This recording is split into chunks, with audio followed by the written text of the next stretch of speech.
up, guys? I'm Weslee. And I am Bailey. And this is the Weslee Weighs In podcast.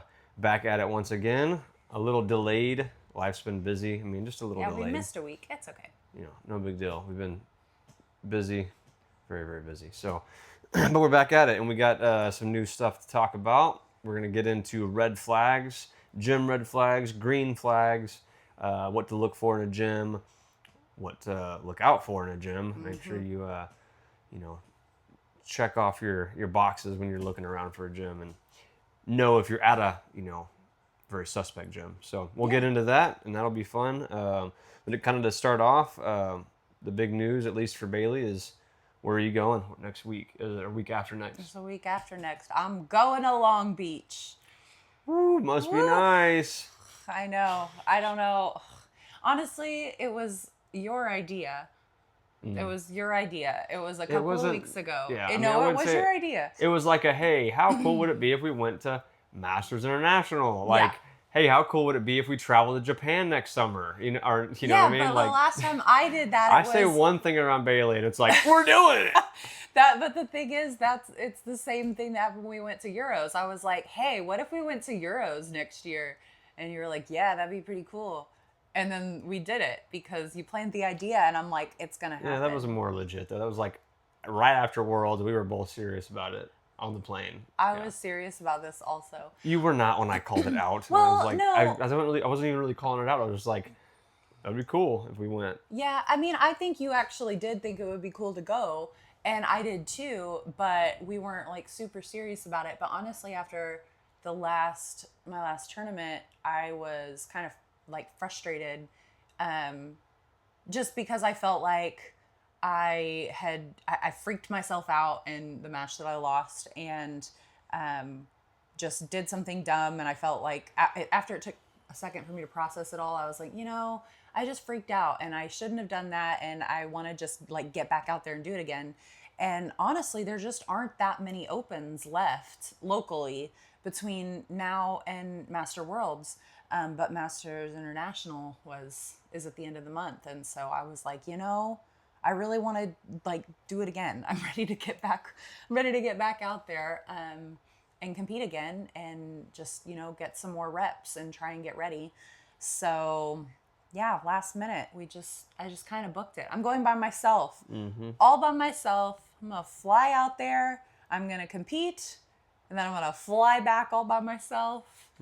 And yeah, that's what's happening. It's going to be great. And I'm not going because it's the middle of the week and I have work. So, once I found that out, I definitely knew it wasn't a possibility for me. But, if Bailey made me a deal, because we're not really financially in a spot to be going off to Masters International, which was my big hiccup with it all. But we talked about it, made a deal. So she is going to get to go to Long Beach. But come August, I'm going to Cali as well, and I'm going to, if everything pans out correctly, I'll get a private lesson over at AOJ. And even without the private lesson, just going out there, getting to participate in AOJ class and all that is going to be cool. So, we'll both get our own little jiu-jitsu trips. Yep. So that'll be cool. But kind of to talk about what's been going on today, you went and sang this morning, and I did. I sang all morning. I've been sick all week. It's no fun. I mean, you've been not feeling well. She hasn't been with the fever sick or anything. Yeah, but I've been like super congested and just like upper respiratory stuff all week. And then I jacked up my elbow yesterday training, and I just feel like a hot mess, which is really great right before I go to California to compete. Not ideal, but yeah, she'll push through. Adrenaline will kick in, and she'll do great. Yeah, I'll compete regardless, but it is weird that I can't extend my elbow all the way. It's also weird that I don't know how I did that, but Yeah, it was the same thing that happened to Lennox. I mean, like, it wasn't the same thing, but Lennox hurt her arm, and she could not straighten her arm either for like a couple weeks, and couldn't compress it. Still can't really compress it like fully. Yeah, I must have like hyperextended it somehow, like she did. I just don't. So adrenaline kicks in. I was telling you that clip went viral of someone getting hit with a toe hold, and the dang bone poked through the skin. And I told her that when your adrenaline's going through, you don't realize how much damage is being done because that's adrenaline. You know, you have no idea. That was wild. So you got to really be careful with that when you compete. So that's probably what happened. Yeah. Your adrenaline was going and you just didn't recognize it. I don't know. So, so we went to Friday training at Vasquez competition class. Turned out to be pretty much all no-gi. They're getting ready for super fights. We got a couple of gi rounds in, and the rest were no-gi, but they were still really good. Then we went to Six Blades Saturday morning. Went to Jan's comp class. That was good. Man, just room full of black belts in that room right there. They're all getting ready for Adult Worlds. Jan's getting ready for his super fight. And Some getting Adult ready for Worlds. ADCC. But I mean, there were some Six Blades guys down from Austin or up from Austin, and it's kind of funny to me. I feel like it's like just easy pickings for all the black belts. I mean, they're working hard. Obviously, they're training with other black belts there too. But they pick a lower belt. It's like, let me work my stuff. You know, it's not gonna. I feel not bad. very hard whenever I go against one of those guys for them. You know what I mean? But it was good. Jan had some really good competition drills, and I was smoked afterwards. I could when I woke up Saturday morning, I felt my body was not recovered. I was sore just from Friday because I pretty much haven't been training hard since Pans because of my thumb and my shoulder and healing my ankle. So I've not And been. your knee. Oh yeah, my knee. Yeah, I tweaked my knee the other day. But I'm starting to feel pretty good. This weekend, I decided, I'm starting to feel to the point where I can start training hard and I can take the risk of cross-training in another gym. So this weekend was the first time I've pushed myself hard in a hard training, where it's just like back to back to back. No rest, like barely even a rest round. Like you just go right into it. And so then this morning, I drove out to North-South. It's like a 50-minute drive out there, but it was worth it. We got some good rounds in with those guys. We got some young colored belts that are adult, that are like, they're fast, so I have to fight the adult speed and reaction time. But they're also colored belts. I'm not dealing with black belts, so it was good. It was really good. I was exhausted. I'm still tired. I'm going to be feeling it tomorrow. There were also fights this weekend. Oh yeah, we watched Ronda Rousey's the Netflix card. It was mid, I'd say. It really was. All the fights ended so fast. I went back and watched because I had to leave early, but I went back and watched the Rousey Chrono fight. I didn't watch the one before that, but all the others, so I don't know how that one ended, but they ended so fast. I mean, you could have gone through that whole card in like 20 minutes. Yeah, but they drug it out. Yeah, no, but the UFC card last weekend was awesome, and then there's another one coming up. I mean, there's several that are really good. So, and what's funny is Ronda Rousey is hyping that card up so much, and it did not deliver, unfortunately. I mean, it was cool that she won so fast, but like I wanted to see one judo throw. I mean, like, and it sucks. It's like the girl just wasn't on Ronda Rousey's level, even still at this age and time. If Ronda stuck to her game back in the day and didn't decide she was going to try to stand up and throw hands with someone who is a world champion kickboxer, Holly Holm, then she would have won that fight. She would have been at a different game. Anyways, I never digress. So, but anyways, yeah. So the fights were good. We went over to a friend's house, hung out. That was cool. But yeah, so that's kind of our weekend right there. Yep. In a nutshell. Now we're so fun. We podcasting it up. We are so cool and interesting. Well, shout out to Melvin. He he didn't hit me up. I saw him at the comp training today, and he was like telling people about Weslee Weighs In, so that was cool. Oh, that's nice. Yep. So that was cool. Spread the word, guys. He said he really liked the Yawn podcast. That was cool. But anyway, so let's kind of like dive into it. Let's talk about some red flags, green flags, and also on the end we're going to talk about gym personalities. So yeah, we've been talking about this. Like, I feel like it's just come up naturally in conversation. Different things that we see the longer you're like in and around the jiu-jitsu culture, that you see in different gyms that we're like, don't really love that, or things that we found to be really positive. So Yeah, we thought we'd just lay them all out there for you. Yeah. And like a disclaimer, I mean, these are our red flags. I think some of them will be pretty across the board. You'll agree with them, most Mm-hmm. of them. But some of them are just like not our ideal gym, I guess. This is kind of like if we were to go back to day one or we moved to a whole different city and we had to pick a gym all over again, these are the things we'd be looking out for. Mm-hmm. Um, so a big part of it is gym culture, and I think I see the kids competition scene, the kids classes, all that kind of resonate with me even more than the adults sometimes because of my hand in helping Tracy with the kids at the gym and going to so many kids competitions. I see Yeah. so much that like I think it's almost worse than the adults because a lot of adult. I mean, yeah, there's obviously some hothead adults out there Yeah. that fight each other, and have matches with each other, but it's like a different level whenever the kids start competing, Mm-hmm. and these parents and the coaches they just act completely uncalled for. So Yeah. Yeah. Someone at our friend's house said it when we were watching the fights that like parents can be the worst thing about kids sports. hmm Unfortunately, it's the adults that make it tricky for everybody. yep. Okay, so do you want to? What's the first red flag? I mean, one of the red flags would be if your gym is a competition gym, and your professor isn't familiar with rule sets, or somebody in the gym who is a coach, doesn't know the rule sets, or at least familiar with the general rules of a competition. Yes, that would be a red flag.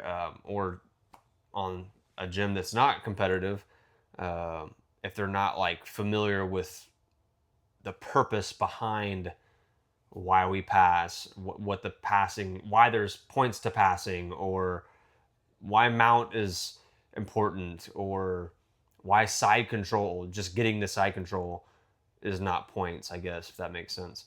I wouldn't necessarily say it's a red flag. It depends on the gym that you're with, or that you're trying out, I guess. Is it a gym that only does self-defense jiu-jitsu? I mean, is it a gym that um, only competes and that you don't really have any hobbyists, stuff like that. So I think it depends, but Yeah, I think the act like the red flag is that for whatever type of gym you're looking for, are they like knowledgeable and qualified to be teaching you what they're teaching you, whether it's self defense or just hobbyist, or if it's a competition gym. But do they know what they're talking about? And that can be really hard sometimes to know.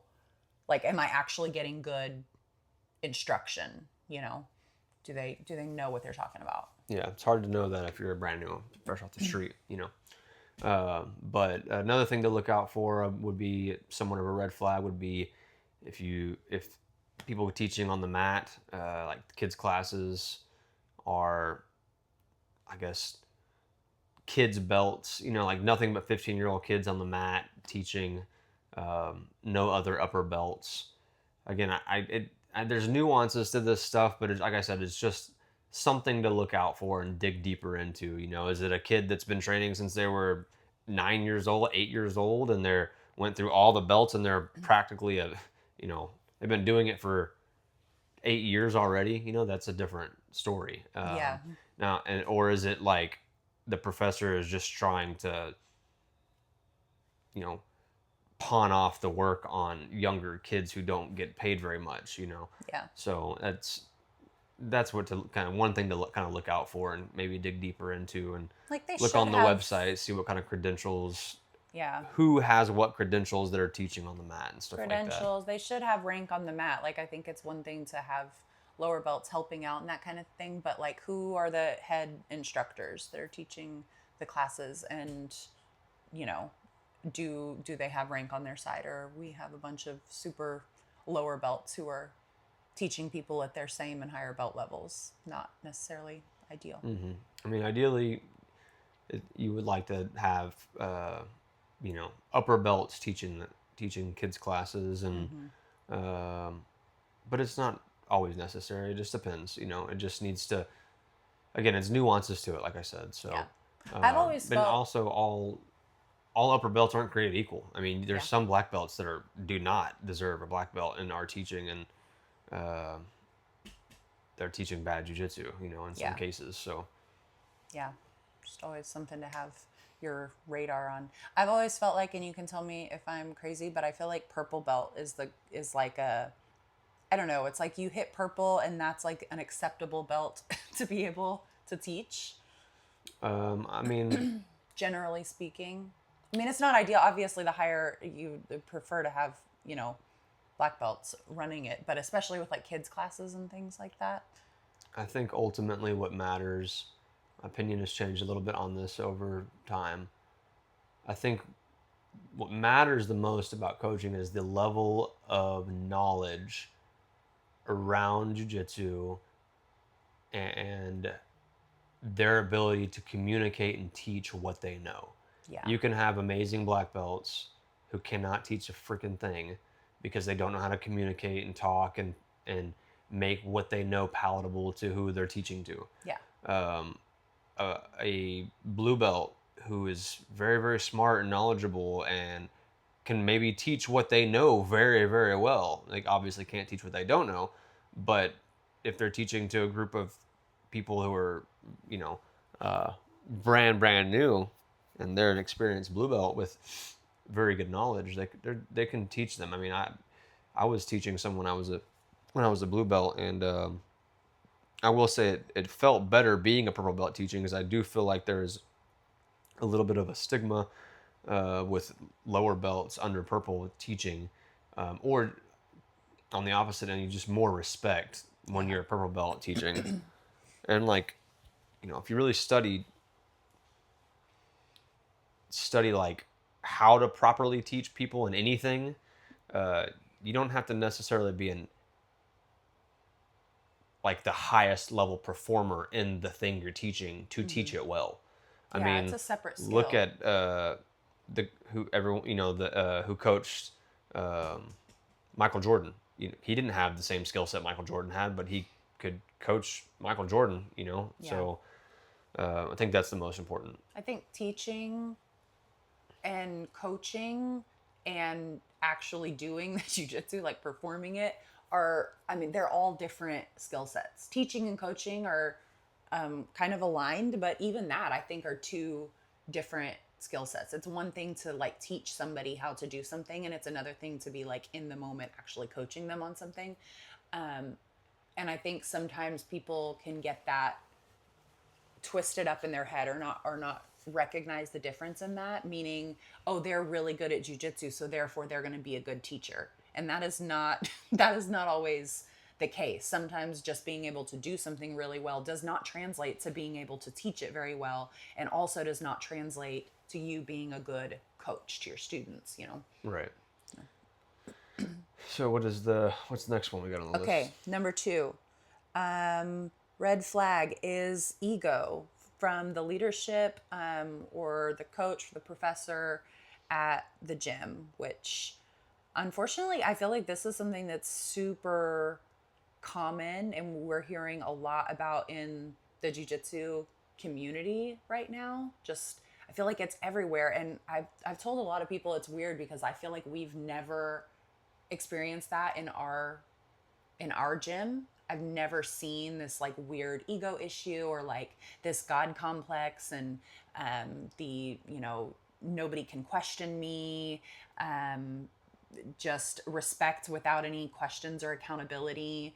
I've never seen that personally, but it seems to be so common in other gyms. You're just constantly hearing stories of these gyms that have professors with a God complex, and they can do no wrong, and nobody, they're not accountable for their actions. They don't hold other people in the gym accountable for actions. There's no accountability for any of the things that they do. Do you think that it's common, or do you think it feels common? Because I feel like it feels like, I mean, it feels kind of like politics in a way, where in a Yeah. sense that like you hear about it all the time, but doesn't mean that like, I don't want to get into politics too much or anything like that, but the Like, is it media just in the media, so a it lot, but feels, but like your day to day, you don't experience it, and we cross train a whole bunch, and yeah, we haven't really ever felt that before. So it's out there, yeah, and it's real, and we have had friends, close friends, and family that have like experienced stuff like that. So, yeah. but um, I would say I don't know how common it is, but you do hear about it a lot. I would say. I think, yeah, you hear it about it a lot, and while we haven't experienced it personally, I've talked to a lot of people who are like, I came from gyms like this, and they've told us, their horror stories, um, and that just makes you go, wow, it's more common than you would think. I would like to think it doesn't Hmm. exist in like every gym or anything like that, but I think it's one of those things where if you haven't experienced it, it can be easy to think, oh, that doesn't really happen that often. Um, but the more you talk to people, the more you realize that that exists more than you would think. And just to have a radar up for it, for the, like I said, the professor who just absolutely can do no wrong. Um, that's a concern. There should be. Our pastor has this thing that he says all the time about how culture. You always have a culture, but it's either intentional or it's by default. And so, what kind of culture have they created? Have they created a culture where I'm in charge, nobody can question me, this is the way are? Or have they created a culture of mutual respect? Have they created a culture um, where it's not just about them and them being right all the time, but it's about the good of everybody, and we're taking care of each other and Hmm. we're respecting each other. What kind of culture are they creating? Yeah, and again, I think this also. I mean, there's nuances to this too. I think it depends on what you're looking for in a gym. Like, do you want a gym that like is all about respect and authority? Because there's Hmm. gyms out there like that, and Yeah. one may see that as a red flag, whereas the other may see that as, this teaches great discipline, and my kid or me, as an adult will come out with much more self-respect, or Yeah. whatever. There's a limit though where the professor abuses their position of power. Exactly. Is what you got to look out for. So That's the line. And then it's not questioned because it's like, oh, they're the professor. So I can't question it, even though what they're doing is clearly wrong, mhm. or we're crossing lines, or there's boundaries that are being crossed here. But nobody's allowed to question it because of that, of the professor.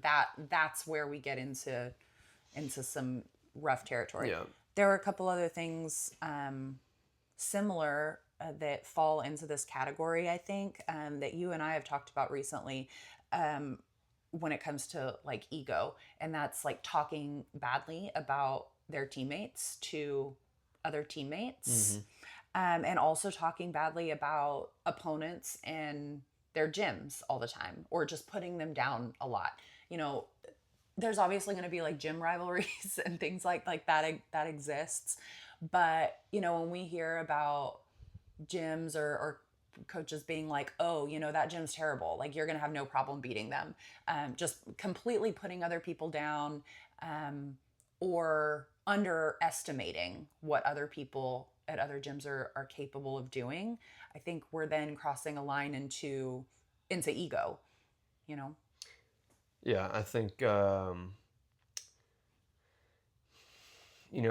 a stigma on jiu-jitsu that, and I don't even know if you realize this, but other, I guess I'll call them combat sports, other Hmm. like grappling, boxing, wrestling, they consider jiu-jitsu very soft. Yeah. Um, so I think there's a line between being an a-hole and Hmm. being not trying to not be soft, and being Yeah. tough. I just think you can. My philosophy on, or like kind of idea behind people we face. I've heard coaches talk about a gym that they're about to. Oh, they're nothing. They're easy. We're gonna smoke them. Like no big deal. That's a horrible attitude to have, even in general, as a fighter and coach, because you don't ever know how much they've been training. I mean, it's just like Yeah. I learned that in boxing. Everybody has a chance. You have a puncher's chance, and so If you doubt somebody, I've seen it so many times. You Yeah. doubt somebody, and that's when they beat you. You let your guard down for a second. Someone who shouldn't have beat you beats you. You know, at least in your eyes, they shouldn't have beat you. So why even talk like that to a fighter? Yeah. Why not tell your whoever you're coaching, you know, your student, kid or adult, you know, you need to take this guy serious. You need to go out there and you need to fight him like it's, if you want to win. If you don't really care that much, go out there and just don't, you know, whatever. But Yeah. if you care and you've been training hard, like fight them like you think they're gonna beat you because that's what they want to do. They want to, you know, make you tap as much as you want to make them tap or whatever, you know. Yep. So that's just dumb coaching in general. So if Mm-hmm. someone's saying that, they're not, in my opinion, they don't have the best philosophy, mind or mindset around competing in general, and you know, so Yeah. it's just a bad mindset.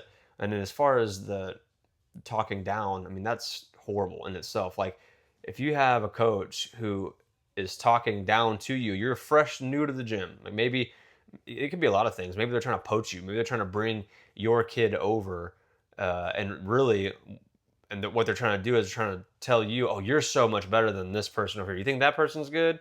You should see our real good guys. You know, Mm-hmm. like they're just trying to poach you, and their intent behind getting you there is they're hiding it. You know, and so those are the kind of things you gotta look out for. It's like, how do they talk about other people in their gym to you? Yeah. And do they talk a lot to someone who's brand new? You know, are Mm-hmm. you brand new to the gym and they just, man, they got the biggest mouth in the world? Yep. You got to watch out for those people. So, and I've seen it, I've heard about it. You know, you've really got to be careful about uh, that kind of like culture that's being created in a gym where they Yeah. just slander everybody in there. Yes.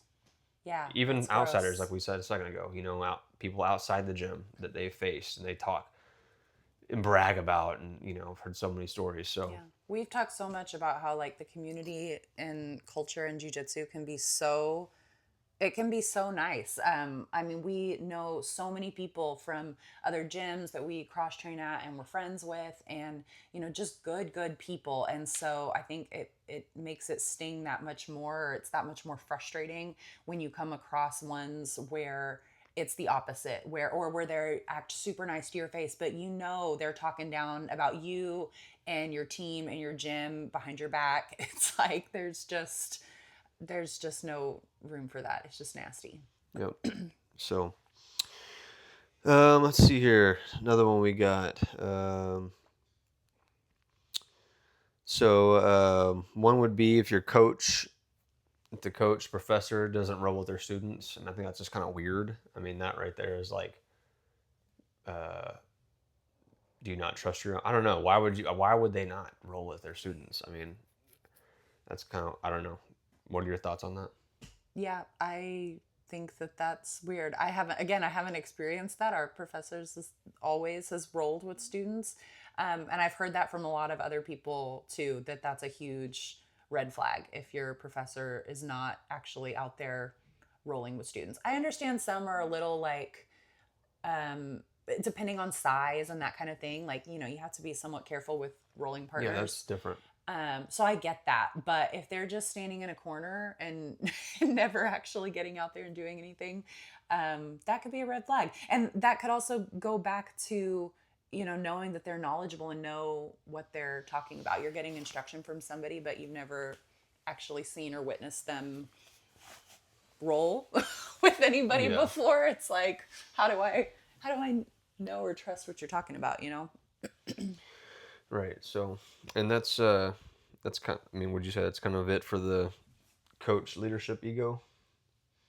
Yeah, I mean, I think so. I think it's so just like anytime you're evaluating someone's character, like that comes down so much to character, and the character of the leadership in the gym often flows into the culture of the gym. And so yeah, I think it's just really wise to take care to discern whether or not the people there are of the right character that are going to lift up the people in the gym who want what's best for the gym, who want to build the community as a whole and are not just there to tear everybody down, because we've seen that before. You see kind of the character of the leadership, and it filters down into the entire gym, and that can be a really good thing or it can be a really bad thing. Yeah, yeah, I agree. So next category is like toxic or cult-like culture. Yeah. And again, some of these are just like personally what our red flags would be, or I wouldn't. Some of them I wouldn't even necessarily exactly. It could be a red flag. Could just be my preference. Yeah. Um, I think there's some like no things. cross training allowed. I think some gyms are hardcore about it because like culturally speaking in Brazil, I've heard that like, and even like back in the day, whenever you know jiu-jitsu was in its earlier stages, you shouldn't, it's much more like loyalty. Yeah. They created Yeah, I that can like see that. culture of loyalty, and you cross training is like backstabbing your professor, Yeah. kind of. So I think that as time has gone on, that has it's gotten a little more progressive Hmm. with that idea. So if you're stark hardcore about that, I think that's a little odd. And personally, for me, I'm like, I like to cross train. It's fun. It makes me enjoy the sport more when I can go meet more people in the community of jiu-jitsu and make these friends. So yeah, and I just think it's kind of odd. Like there's not really any more like a reason. There's so much available online. Like nobody's Hmm. backstabbing or not being loyal by going to cross train. Yeah. But I think it's a red flag if they're not allowing or open to people cross training. And I really think if you really want what's best for your students, we talked about it before, that especially if you're competing and that kind of thing, like you almost have to cross train. You've got to get out there and get different looks. You've got to go and see what other people are doing. You've got to go test what you've been working on outside of the people in your gym who are working on the same things that you've been learning, you well, know? you can, yeah, true. Then you have people like gyms like AOJ who are, they kind of advise against cross training. They don't ban it or say you're kicked out if you cross train, Mm-hmm. but I think Guy's like idea behind it is like we have plenty of people to get great work. We have world class athletes here. We have all the tools you need. You don't need to go risking getting injured somewhere else or um, whatever. Yeah. I think it's one So thing to caution for something like that for safety reasons. But it's another thing to be like, no, you can't. Or, we're going to shun you or kick you out because you go cross train. I personally, that would be a huge red flag for me. It's not a red flag for everybody. And some people, that's how it is. But for me, that would be a major concern. I don't think we would go to a gym that was not open and even um, like supporting and promoting going to cross train. yeah, one that I've definitely seen before, and I think is super messed up, is like professors or coaches belittling and talking down to their athletes Oh my after gosh, yes. losing a competition or even when winning. I've seen they win a match, they get off the mat, and then they get scrutinized Yeah. for how they won the match or X, Y, like just like completely, not even like, like great job, great job. Yeah. We need to work on this, and like we made some mistakes there. We need to work on this. Yeah. No, it was like I don't know what you're thinking. I'm surprised that even worked. Like that would never work against someone who's actually good. Yeah. Right after winning a match. So Yeah. that kind of that's a huge red flag right there, and that's the kind of stuff that I think is super uncalled for and goes back into like a god complex. Yep. Especially when that person they don't even compete and they're over trying to coach you. They don't even they barely compete. You know. Yeah. But yeah, that's one for sure. I hear a lot of people talk on this topic about women in the gym. And a lot of people say that like if there's not a lot of women, that's a huge red flag. I see where they're coming from. I don't necessarily agree that there needs to be a lot. I think if there are a lot of women, I mean, that's probably a green flag. But if there's not a whole lot of women, that's not necessarily a red flag. What would be concerning though is if women are like, if they're coming and then they're leaving because they feel disrespected, or they feel like they're not being taken care of, or even worse, if they're being objectified, or you know, any sort of like sexual harassment, heaven forbid that, but I mean, that kind of stuff happens. And there's horror stories about things that happen with women in jiu-jitsu gyms. And so if women are coming and they're not sticking around because of that, that's a massive red flag. And that also goes back to the accountability of like, if there's not accountability being held when something goes wrong, when somebody's doing something that's not appropriate, or that's really affecting the culture of the gym. And again, leadership is not addressing it. It's an obvious issue. It's causing problems in the gym. People are leaving, or it's causing this rift in the community. And they're not doing anything about it, and they're allowing it to continue happening and continue festering. That's a huge problem. You're just a breeding ground for a toxic environment, and people aren't going to stick around. And the people that do stick around are the ones who want to be in a toxic environment, and they're just going to continue the practices. They're part of the toxic exactly. environment. Yeah.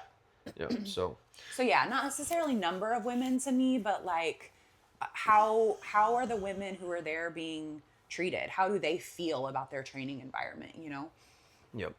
Yeah, so I think that kind of sums it up for the toxic or cult-like gym culture.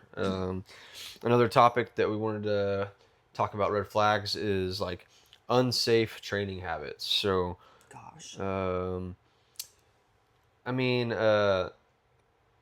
everybody going 100% all the time. Yeah. Even when they're going with a new guy, let's put the caveat in there. There's nothing wrong, in my opinion, with your training. You're a competitor. You train hard. Your rounds. Yeah. You want your rounds to be hard. That's fine. You will gravitate towards your group of people.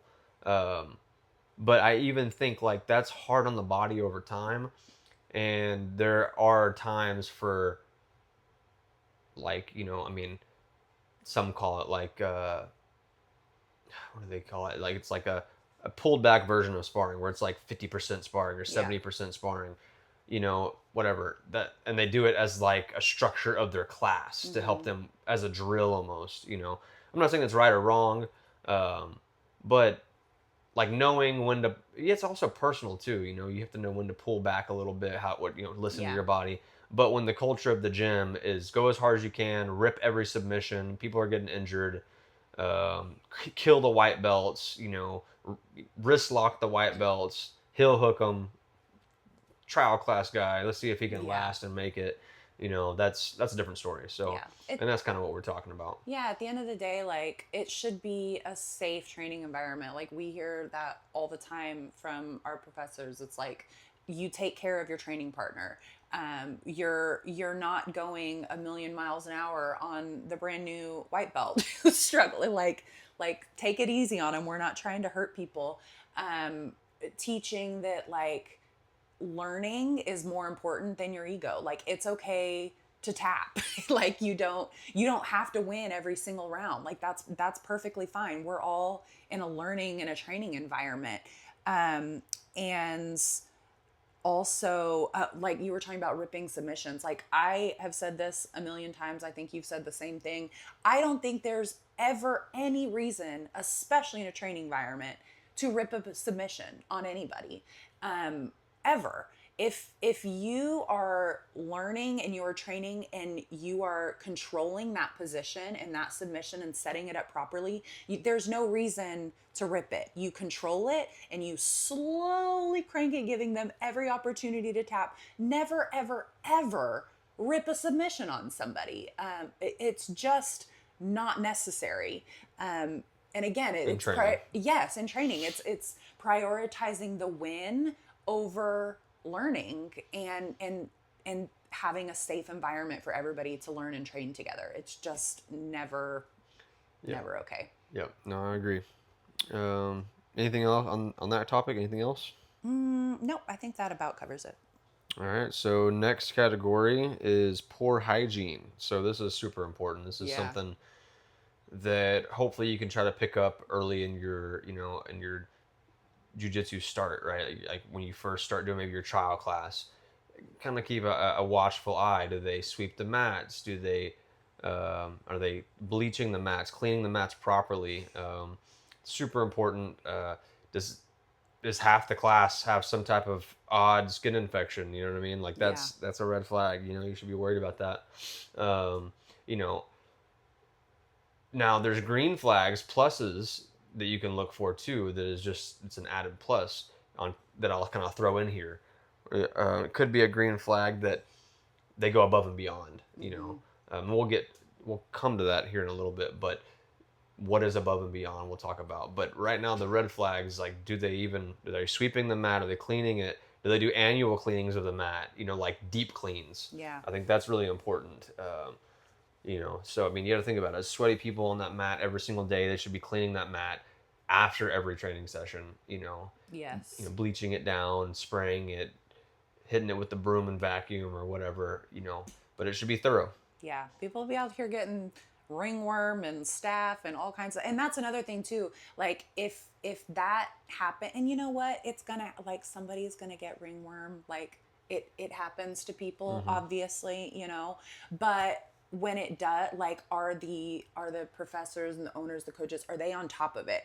Are they preaching, if you have that, you're not on the mat? Are they staying on top of, we have to keep this a clean and sterile training environment for everybody? Again, I mean, it comes down to safety, honestly. So yeah, if you're walking in and it's dirty and they're not cleaning up after each session and bleaching everything and keeping everything super clean and really making hygiene a priority, that is a major red flag, and you need to get the heck out of there. Yep. So that's kind of that. That's I mean, poor hygiene too can also, it's not on the bullet, but are they speaking to the students about, like, clip your nails, don't have long nails, Yeah. and scratching people? Wash your gi.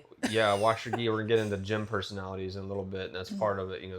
Are you washing yourself? Are you Yeah. coming to the gym with greasy hair and, like, fresh off of work and didn't even? I mean, I probably, since starting jiu-jitsu, I probably shower 3 times a day now. He does. It's weird. A lot of times. Yeah. So look at her calling me weird. It'll be like, in the morning, shower, go to work, shower, go to the gym, shower. Yeah. So I have I wouldn't call it a phobia, but I don't like the thought or idea of having some type of skin infection really that would keep me from training, and that's how I look at it. So well, and honestly, I feel like that's how the coaches should look at it. Like, they should have that same level of concern and awareness for all of the people in the gym. Like, we're trying to make sure everybody is safe. And yes, while everybody's individual hygiene choices, you can't completely control them, they can create a culture of, like, this is what the expectation is. And you're not going to be in here all not washed and nasty and covered in infections and spreading that to the people who train here. And you can absolutely set that expectation. Yep. All right. Next category: attendance-based promotions and a shallow room. And what do we mean by that? Like, is there a guy? I mean, it's hard to know when you first get to a gym. Yeah, for this sure. is something that you'd probably be there for a little while, or maybe talk to someone who left the gym. You might be able to find this out. Someone who, or a gym who only promotes strictly on attendance.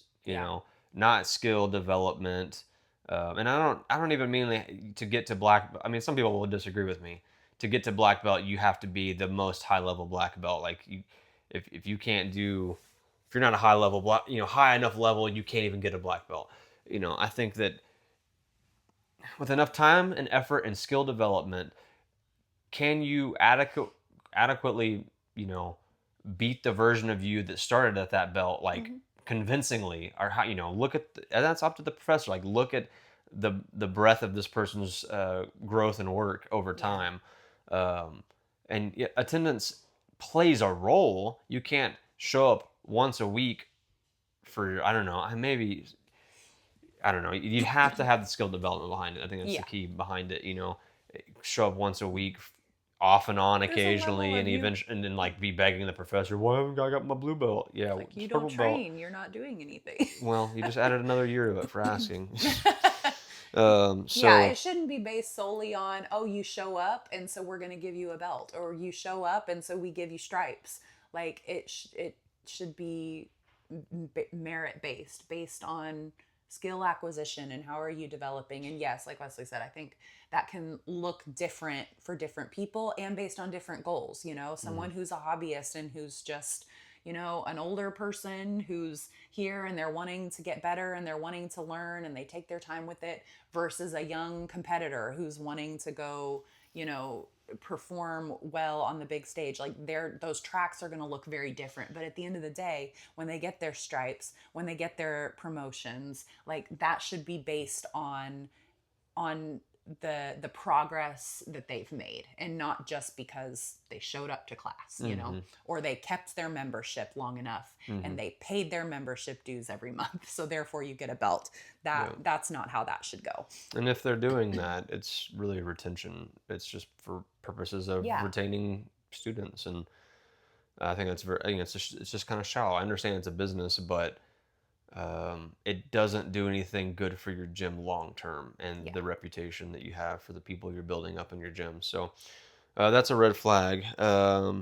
Another one would be like, what does the room look like as far as belt ranks? Do you only have upper belts that are like brown and black Hmm. and they're all one age group? Do you only have white and blues that are only one age group? Like the gym should be diverse, um, given your demographic and type of training that you offer. Yeah. If you are a more intense gym who is a lot of live rounds and stuff like that, then you're gonna more likely have more younger people. I've heard of Hmm. some gyms that, and this is wild to me, not wild to some who are used to it, but some jujitsu gyms that don't even let their early students like for several months even roll at all. Like that to me is I think that's that's crazy, pretty but wild. Now I had a conversation recently with a friend that said that they did that at their karate gym. And I understand something that where it's involved with striking and boxing. We're not gonna we can put someone in there and work with them. We would probably do something like that, but we're not going to throw them in there like with someone who can actually and fight. then punch him. Unless it was someone like that has an ego issue coming off the street, who's like a street fighter who has all these wins, Yeah. then we'll put them in there and we'll test them. That does happen. But I can understand behind striking, there's like brain damage involved. But in jujitsu, that's a whole. I'm going off topic and everything here, but I don't know. I can see how. I think it's kind of weird that you don't let your people roll right when they first start class in a controlled manner, in a Yeah. controlled environment. So, but back to the rankings. I think that you should. It's a good sign at least. I wouldn't say it tells the whole story if you have Yeah. not a very diverse group. It doesn't tell the whole story, but it would be a very good sign if you see a good group of white belts that stay and make it to Hmm. the higher ranks. Um, if they don't make it to the higher ranks, maybe it says they don't that a lot of people like the school and they can't stick around long enough. And Hmm. uh, Or that they don't know how to teach to beginners. yeah, They're good at teaching to higher levels, but they can't dumb it down, get fundamentals down to the white belts that make them feel like, oh, I can stick around and I can learn and I can get to a hmm higher belt. and do they treat the white belts like how do they treat them? Yeah. And they treat them horribly, and so they Back to all want to leave. unsafe training, and Hmm ego. Or they coming in and just smashing all of them and they're like, I don't feel safe here. I mean, and it's awful how many horror stories actually that you hear about people who are like, oh yeah, I was training here and they get hurt because some upper belt rips a submission on them or whatever, and they're like, I'm out. Because one situation like that can put a damper on the entire gym. It can hmm kill the whole gym's reputation. So yeah, I mean, are all your white belts leaving because you're mean to them? Right. you And do you know? only, or on the opposite end, do you only have white belts and blue belts? That Yeah. tells me that maybe you don't know how to teach to higher levels, and maybe they started cross training and saw wow, I see a big difference in this school. And Yeah, I can't get what I need here mhm. to be able to progress to the level that I want to. So all you've got is brand new people, but you're not actually able to get them to these higher ranks. That again, and like Wesley said, it's not, you have to give it enough time to figure out kind of the whole picture. But if you see these things, it could be a sign of an issue. Yep, so that would be it on that category. But to kind of switch gears, talk about some green flags. Yeah, So, so these are kind of the opposite of, if we told you this is a red flag, something that might be a bad thing, the opposite of that and what would be a good thing. yeah, the good things here, the good things, much better to talk about. But qualified coaching staff, are they knowledgeable? And I mean, and again, some of this is like if you're new, you don't really know It's hard to know what for is sure. knowledgeable and what's not. But I mean, there's so many ways to find out these days to find out what kind of credentials do they have? Are they did you know what kind of lineage do they come from? Who is Yeah. their professor before? Who taught them? Doesn't always tell the whole story, but sometimes if it's like kind of murky and like nobody can figure out who taught you and gave you your black belt, that's pretty suspect. Yeah, Like for red sure. flag. Um, yeah, and this isn't necessarily. I mean, it's a green flag for sure, but it's not like a deal breaker. Are they very successful in competition? That helps Hmm. for sure. But again, I say this on the back end: you can be very successful in competition, but suck at teaching. So Yep. it's not. You got to take that with a little caveat there. Um, Yeah. I think somebody who, like you said, super knowledgeable. And I think one way you can tell that is if they can explain, like if they can really explain to you and talk with you about what they're teaching. Meaning, like if you ask a question or they tell you something and you bring up some sort of question you have about a technique they've taught or something, and their answer is essentially you do it that way because that's the right way, or that's what I'm telling you to do, and basically just trust me and don't ask any questions. Like that would be concerning. They should be knowledgeable enough that they can sit and and explain to you. That's one thing we've talked about it before. Roberto's really really good about that, not only just talking about details, but our professor is very good about really explaining the why behind little tiny details that others might just say, oh, that's just what you do. But he explains the detail and it makes it stick because you're like, oh, wow, that actually mhm. really makes sense. And it gives credibility to the things that he teaches, especially because there are some things out there, right, that one person would say, like, this is the rule, you always do it this way. And somebody else will say, no, this is the rule and you always do it this way. And they're complete opposites. Mhm. But can they back it up? Can they sit and explain to you why they're teaching you the way that they are? Can they do it intelligently? I think that is huge. Explain it to me. Don't just tell me to do it because you said to do it. Yeah, I Like, think someone again. I consider myself in jiu-jitsu a free thinker, and that's what sometimes my personality type, in the wrong gym could frustrate yeah. professors because I want to explore. I don't. I mean, if I don't want to just you tell me this is how to do it, and I just do it like a robot. That's why I think CLA works so good for me because I can experiment with what works, what didn't work, what problems I'm having, how can I deal with it. So and I've always said, when you tell me the why I do what I do and not just because it's how you're supposed to do it, I can apply it in many different positions now. Yeah. So, like for instance, like just if I had a triangle, you can find it when someone posts their arm. But you tell me to bump them this way, and then the triangle's there. Why was the triangle there? I don't understand. And then you tell me why. Why was it there? Well, it's because they posted their arm and they opened this gap. Oh, so it's the gap I'm looking for. So if Hmm. I can just create that gap anywhere, I can find a triangle when their hand's posted. Yeah. Okay, well, you just gave me 30 new techniques that I can use, 30 new Yeah. setups to a triangle, I guess. So, and now some people, their minds don't work that way. Some people Hmm. are like super step by step. And I think, I don't know, I think it's because they haven't been challenged enough. That's my own personal opinion. Maybe different personality types are different, but for me, that helps me explore the whole jiu-jitsu game, and once you tell me the why, and I think that's really important. If your professor can tell you why we do what we do, that's a good indication that they're pretty knowledgeable. You know, if they Yeah. can do that, you know, and also it's a good indication if they're not like my way or the highway. You know, they're like, yeah, that it could work that way. I mean, I don't necessarily do it that way. Your body type may allow you to do that better than I can. You know, I'm Mm-hmm. 190 pounds and you're 136, 38 pounds. You know, so you can easily get that position quicker than I can. So that's Yeah. probably feasible.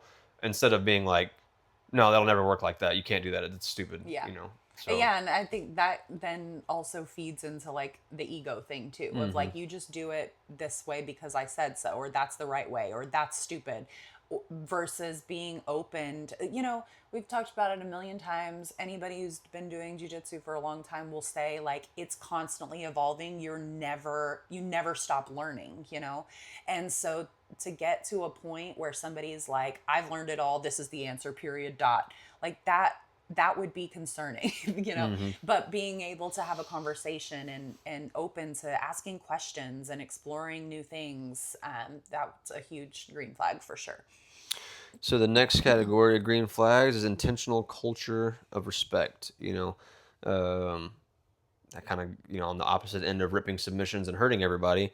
Um, it's like, do we give people a chance to work out of submissions? You know, is it a, you know, there of course there's going to be battles where it's like, um, you're each trying to get each other before the other one gets each other. But like if you're an upper belt and you're rolling with a lower belt, sometimes it's actually, I wouldn't say it's frustrating for me, but I don't think the lower belt realizes how safe they actually are with me. Yeah. When like I almost have their arm locked out, but I don't, but I'm letting them work out of the position, Mm-hmm. and they like tap super early. I'm like, man, no, no, no, no. I even sometimes tell them, dude, I'm not gonna hurt you. You keep going. Let's keep I've going. said that so Let's many let the times roll too. keep going because you're safe. I'm not gonna make you tap. All right, or you know, hurt you or anything like that.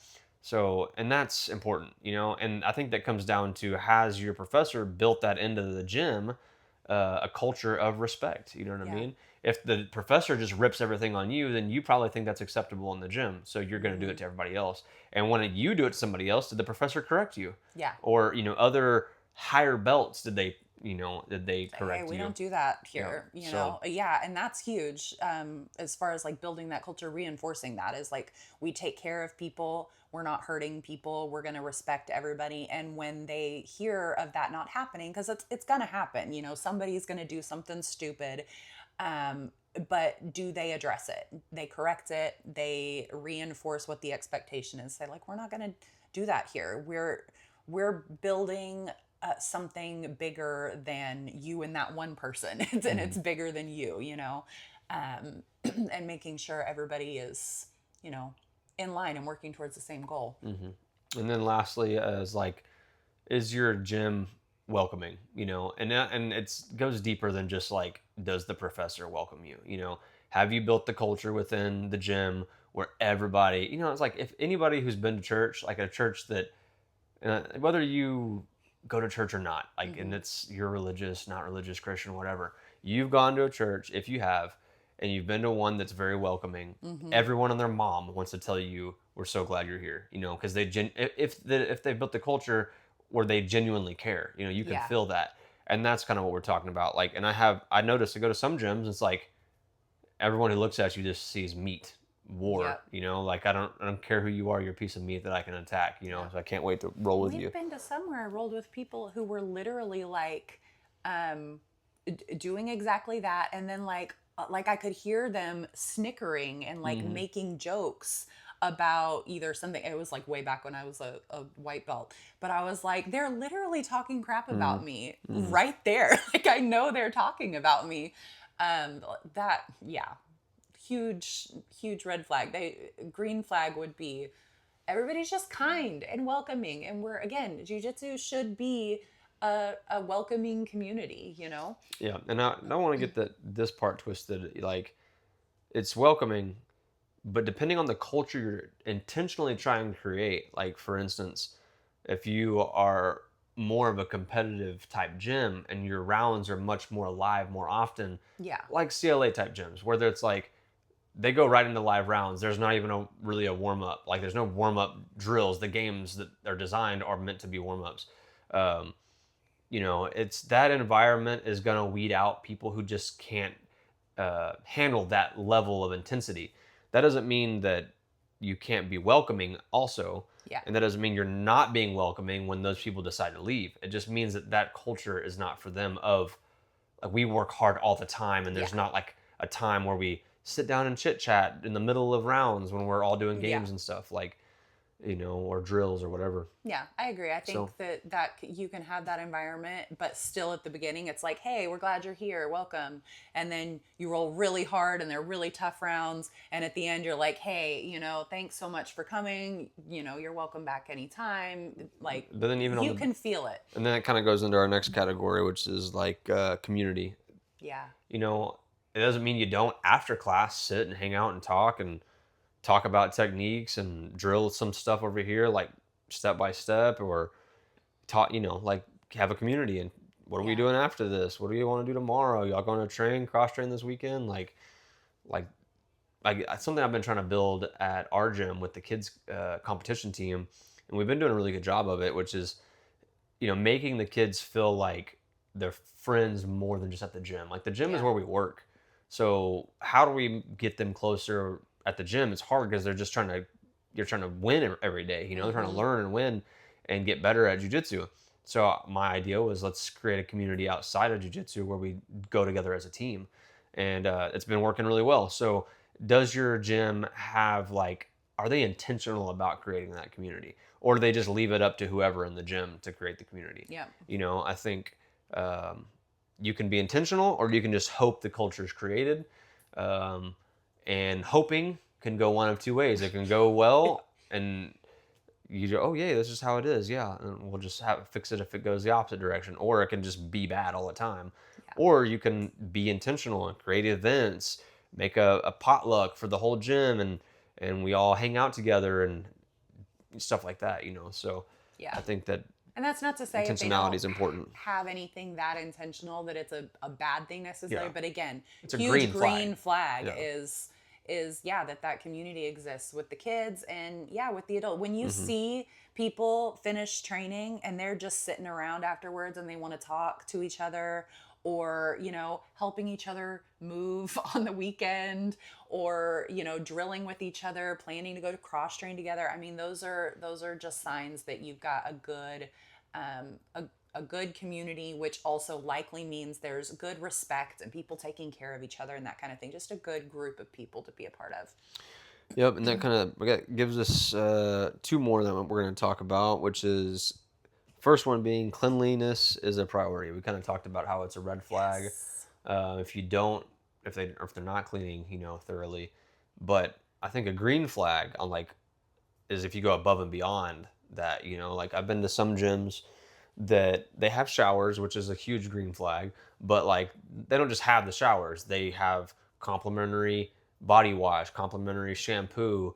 They have mouthwash and a whole cart right there for you. They got the nice toilet paper. They're not cheaping out on the toilet paper, And again, that's not None if of they that don't generic do that. brand one They don't do that. That doesn't mean it's bad, but or that it's a red flag or anything. But this is they really care about the quality of what you're getting in the gym. Yeah. You know what I mean? And I think that when even the small things matter. So I think that's really cool too. And let's see here, what else on that? Yeah, I've kind of touched on that's the cleanliness is a priority. That's a big green flag on those things. And then last but not least, merit-based promotion and rank diversity, like we talked about being a red flag. Kind of touched on it essentially. You can kind of understand what we meant. Is there a big breadth or diversity amongst the belts? That's a good flag. It's a good sign, a green flag. And promotions, promotion means something other than you showed up. Yeah. And also I don't know, I wouldn't say this is a red flag or a green flag what I'm about to state, but maybe this might change what you are looking for in a gym a little bit. What type of belt promotion do they have? Is it a momentous occasion where it's we all get together, we all line up on the wall, we all talk about each student that's getting their belt promotion, or is it kind of random and we surprise you, and it just I mean, really, at the end of it, I don't think that should mean much to you, like how they do it, but maybe it will. Maybe it means something to you. I know I didn't really think about it whenever I joined our gym. And I have we've seen different ways. Yeah, and I have my own it, opinions on how I think I would like to do it. What I think is cool and fun and enjoyable for like students when we have our own gym one day. But I always like being surprised with stripes and promotions and stuff like that. But I like to surprise people. I'm always trying to like That's true. have surprise birthday parties and surprise gifts and stuff like that for people. I think so. That's probably it's just fun part for of it it to be a surprise. I don't know. I mean, it's great to know that you're getting promoted, but how fun is it for you to have no idea and then just I think that's awesome. But then also like on one end of it, it's like, what if they want to promote you way too early and you had a competition coming up? And I like how our gym, like, they ask you about your goals at the belt that you're at, like to an extent if you're a competitor, but like they're not going to just throw you to the wolves. Like, your next track is you're going to go to Master Worlds in just a little bit. We're going to go ahead and promote you to the next belt right before Master Worlds. No, that'd be silly. Yeah. And we've known people who that has happened to, and we were like, what? Yeah, again, why on red earth? flag. It's like you're setting them up for failure. Exactly. Wild. So, but yeah, so that's kind of the green flags and the red flags and all the in-betweens. And to kind of close this out, we're going to talk gym personalities. So y'all tell us, comment in the comment section, which are your least favorite personalities? What are your most favorite personalities? Which ones have you never run into? And which ones are at your own gym? I'm curious which ones the popular ones are and which ones are the most disliked. So I'm going to talk about one that I don't like when people do this. We had a friend of ours said we should throw this on the podcast. Bird feeding. And we were like, bird feeding? I didn't really know. I had to look that up. I hadn't heard anybody use that term, but then once when we read it, we were like, oh yeah, I hate that. When someone is like like you're in the middle of rolling, maybe you lose a grip or whatever, and they're like, oh, here, just take the grip back because you're not gonna be able to beat me even if I give it right back to you. So try. I'm gonna give you what you think you needed. So patronizing. Yes. Have you seen that video?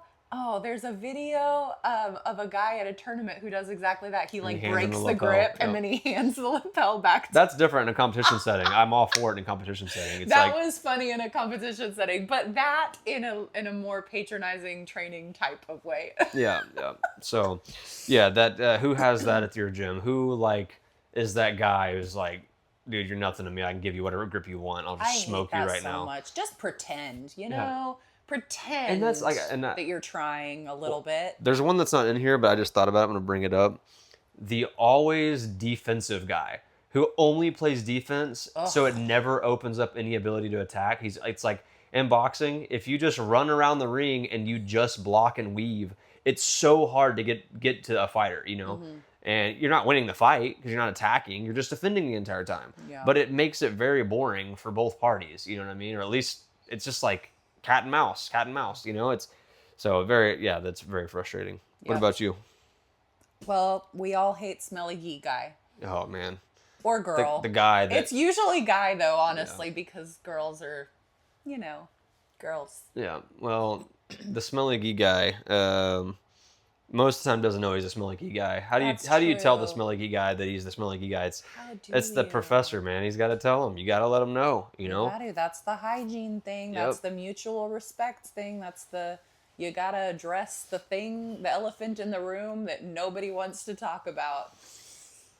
But, yeah. So, or what about, I call this guy the Great Dane. If you ever had a Great Dane, Great Danes, they do not know how big they are. They think they're lap dogs. And they just try to lay in your lap like they're a little tiny chihuahua. Well, that guy also lives on the mats, and he wants to roll with a 120-pound guy like he's fighting his weight division at 200 pounds, adult division. That's probably very near to your heart. Or just so like tiny. Pick them up in the air and bench press them off, and since that's a real technique, Yeah.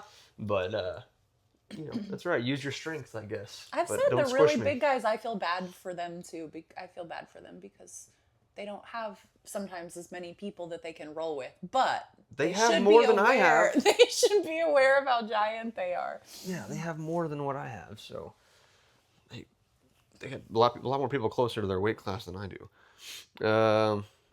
What about girl who giggles about everything? I love those girls. Oh my gosh. Can we roll already, or are we gonna laugh? What is going on over here?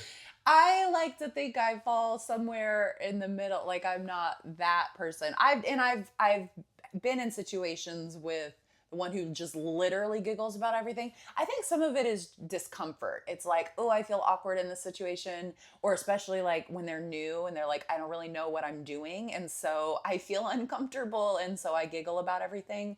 And at some point, it's like, it's fine. We know you don't know what you're doing. It's not a big deal. We're all learning, you know. What I do is, well, I've been known to tell stories in the middle of my roles. So, girl who tells full stories in the middle of roles, that's me.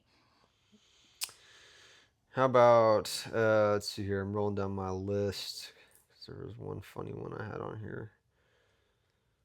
Oh, and of course I can't How about find the it. overconfident white belt? Yeah. There's. I feel like there's one of those at about every gym I've been to. Yes. You know. The one, and I mean, it's one thing to be overconfident, but like the ones who are so confident, like they're a fresh white belt, they don't know anything yet, but they're like, oh yeah, I tapped that black belt. And like they actually think that they tapped that black belt, Mm-hmm. you know?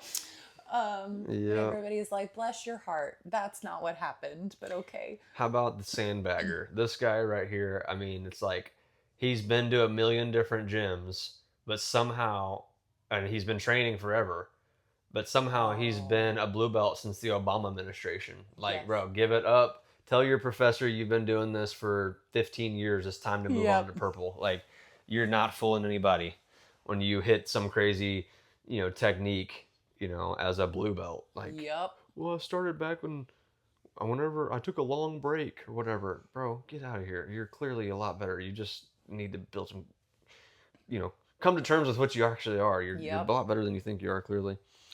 What about the wrist locker? So I was wondering Cannot about physically this. resist grabbing a wrist lock. We definitely have one of those at our gym, although he's also very nice and would never actually like hurt anybody. But yeah, if your wrist is there, you're getting wrist locked, and it's a joke. But it makes me wonder how common that actually is at other gyms. I always think of it as the one person from our gym that everybody from our gym knows exactly who I'm talking about.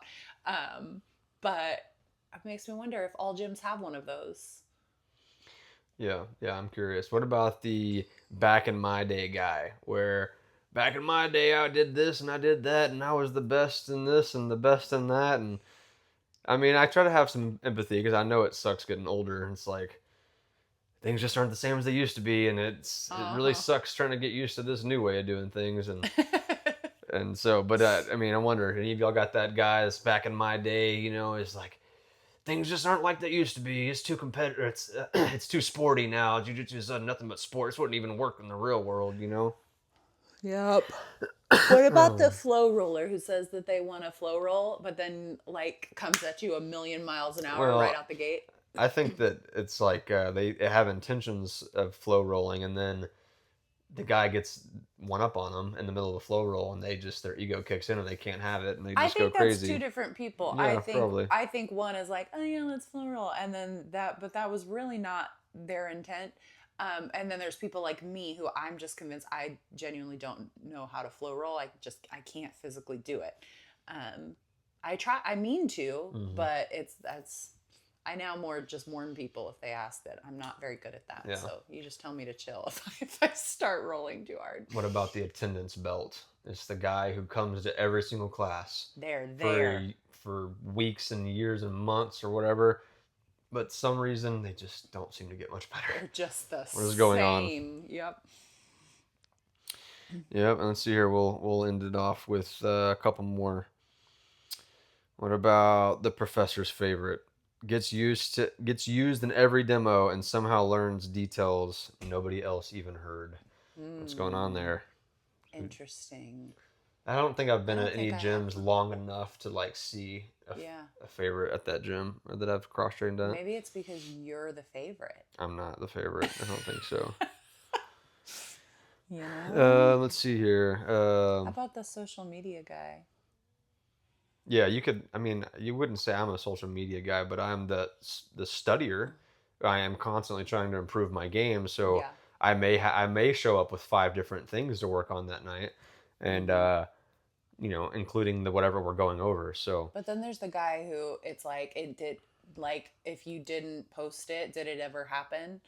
Like every single training session. yeah. Uh-huh. I'm that guy. I am that guy. I know. Yeah, every open mat you post on Instagram. What you or, literally just said today. He was like, "What? Why would you take a photo at a training and then not post the photo?" Yeah, I know. You're just like It's like, what was the point? setting me up for frustration, There's hurting no my point heart. of a photo if you don't post it. What about the somewhere. stereotypical purple belt? Shows up Always 12 late. minutes late with coffee or some other substance in their substance? system. Yeah, 12 minutes is actually 12 quite- minutes is like, no, it's more like an hour. It's right like when an rolls, hour when somehow they rolls have perfectly timed rolls, you know? Yes. Like, oh, I just showed up right when rolls started. Yep. 100%. So, the hobbyist dad comes 2 to 3 times a week, loves half guard, talks about his back hurting constantly. Loves half guard is hilarious. I don't know why that's so on point. That's super meta for the master, like the bigger masters divisions. Like Loves half there are guard. guys who that's what they literally pull into half guard. Yeah. Which, yeah, I mean, haven't been. I do that yet. too. I don't do willingly. it on purpose, but I've been known to do it. So, yep, and that's kind of it. Y'all tell us, let us know of those gym types, personalities. Yeah. What do y'all and your have? own red flags, green flags. Yep, let us know. Hit us up in the comments. Give us a follow on Facebook, Instagram, TikTok. Subscribe on YouTube. Follow us on Spotify, Apple Podcasts, wherever you get your podcasts. All of them. Hit them up. Click them. All of them. I'm Weslee. And I'm Bailey. And that's the Weslee Weighs In podcast. Thanks, guys.